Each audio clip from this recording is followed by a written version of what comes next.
Assalamualaikum warahmatullahi wabarakatuh. Perkenalkan, nama saya Dina Zainul Rohmah. Saya berasal dari kelas 2F dengan NIM 2020 33274. Pada kesempatan kali ini, saya akan memberikan penjelasan mengenai bacaan yang terdapat dalam buku LKJ Jawa kelas 1 penerbit dari Pustaka Persada mengenai bacaan fiksi dan non-fiksi.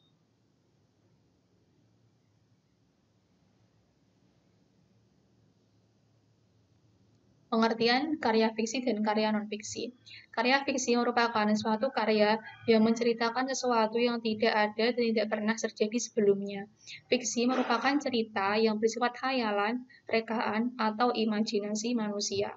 Karya non-fiksi merupakan suatu karya yang dapat dipertanggungjawabkan kebenarannya atau karya yang ditulis berdasarkan kajian dan atau pengalaman.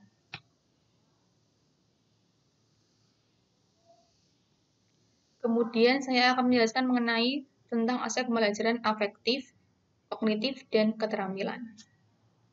Aspek pembelajaran afektif berkaitan dengan sikap dan nilai, mencakup watak, perilaku, serta perasaan, minat, sikap, emosi, dan nilai. Kemudian aspek kognitif itu kemampuan yang mencakup kegiatan mental atau otak atau kemampuan yang mengandung segala upaya yang menyangkut aktivitas otak untuk kemampuan rasional atau akal.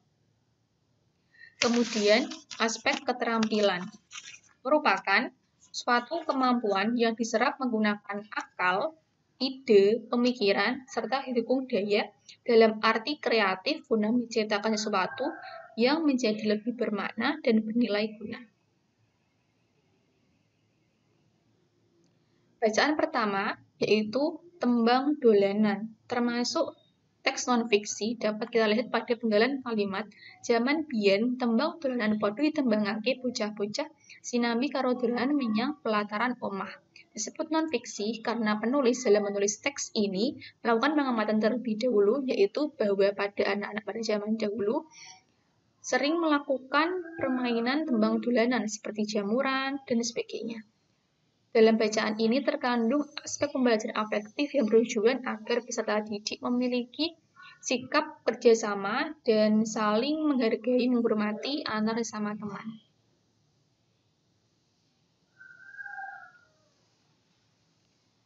Kemudian, bacaan kedua termasuk bacaan fiksi dapat kita lihat pada penggalan kalimat dino Senin candhake bocah-bocah kelas 1 padha aja nembang dolanan kanthi diajari dening Pak Guru Basa Jawa. Disebut fiksi karena dalam teks ini penulis menggunakan imajinasinya dalam menulis sebuah cerita.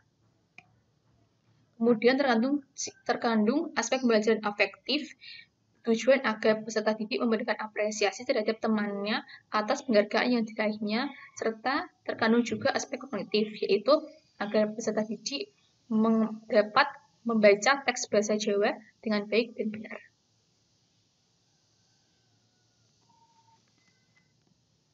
Bacaan keempat termasuk non-fiksi, yaitu unggah-ungguh atau dalam bahasa Indonesia berarti tata krama, yaitu dapat kita lihat pada penggalan kalimat kayata yen arep mlebu omah menehi salam, yen arep metu saka omah pamitan, liwat ngarepe wong sing luwih tuwa matur-matur kanthi sopan nyuwun sewu. Disebut teks non-fiksi karena teks ini merupakan kebiasaan kita sehari-hari, yaitu sebelum bepergian kita selalu berpamitan dulu kepada kedua orang tua kita. Dan apabila kita lewat di depan orang lebih tua, kita mengucapkan salam seperti permisi dan sebagainya. Dalam teks ini juga terkandung aspek pembelajaran afektif, yaitu tujuan agar peserta didik memiliki kebiasaan baik, yaitu berpamitan sebelum pergi, serta memberikan salam ketika lewat di depan orang yang lebih tua. Bacaan keempat termasuk bacaan non-fiksi dapat kita lihat pada penggalan kalimat saben panggonan duweni jeneng dhewe-dhewe. Disebut non-fiksi karena penulis dalam menyajikan teks ini mencari referensi lebih dahulu. Disebut aspek kognitif karena agar peserta didik memiliki pemahaman mengenai nama-nama tempat dalam bahasa Jawa seperti omah, yaitu kanggo panggonan menungso, sekolah, papan kanggo sinau mulang wuruk kesaenan, alon-alon pelataran ombo satengahing kutha. Selain agar peserta didik memiliki pengetahuan mengenai tempat-tempat dalam bahasa Jawa, aspek motif lainnya tujuan agar peserta didik dapat membaca teks bahasa Jawa dengan baik dan benar. Teks kelima termasuk teks fiksi, karena teks ini termasuk teks fabel bercerita tentang hewan, semut, lan doro, yaitu mereka merupakan hewan yang saling membantu apabila ada teman yang sedang ada kesulitan atau kesusahan. Disebut teks fiksi karena penulis dalam menyajikan bacaan ini menggunakan imajinasinya sendiri. Dalam teks ini juga terkandung aspek afektif, yaitu tujuan agar peserta didik memiliki sikap saling membantu dan tolong-menolong terhadap teman, saudara, atau orang lain yang sedang mendapat kesulitan atau kesusahan. Bacaan keenam sama, yaitu teks fabel bercerita tentang kancil karo ketek yang mereka sedang berbagi makanan, yaitu roti.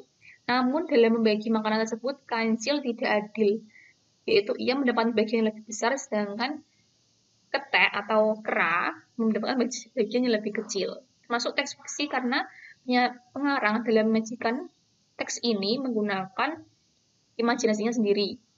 Setelah itu terkandung aspek afektif, sebab bertujuan agar peserta didik memiliki sikap saling berbagi dengan teman sesama kita, serta memiliki sifat adil dalam menjalankan sesuatu, dalam melakukan atau menjalankan sesuatu.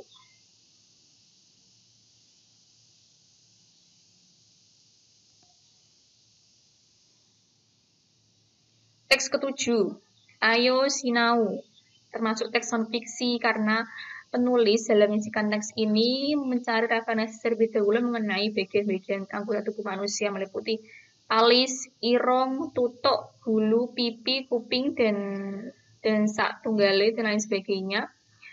Ya, termasuk dan dalam teks ini juga terkandung aspek kognitif bertujuan agar peserta didik memiliki pengetahuan dan pemahaman mengenai bagian-bagian tubuh manusia serta kegunaannya.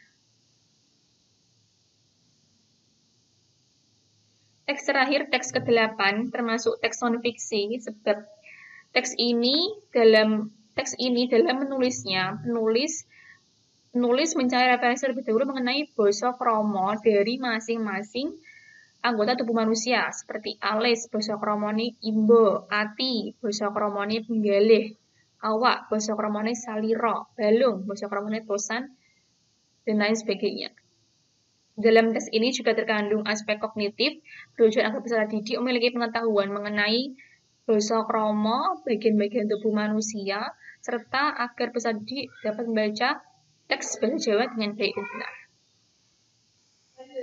Kesimpulannya yaitu, dalam LKS Bahasa Jawa kelas 1 ini, presentasi antara bacaan fiksi dan non-fiksi lebih banyak non-fiksi, disebabkan karena dalam buku ini terkandung banyak penjelasan-penjelasan, terkandung banyak fakta-fakta, terkandung banyak materi-materi yang berisi pengetahuan, yang berisi tentang perangan-perangan awak, berisi tentang tata krama, unggah-ungguh dalam bahasa Jawa.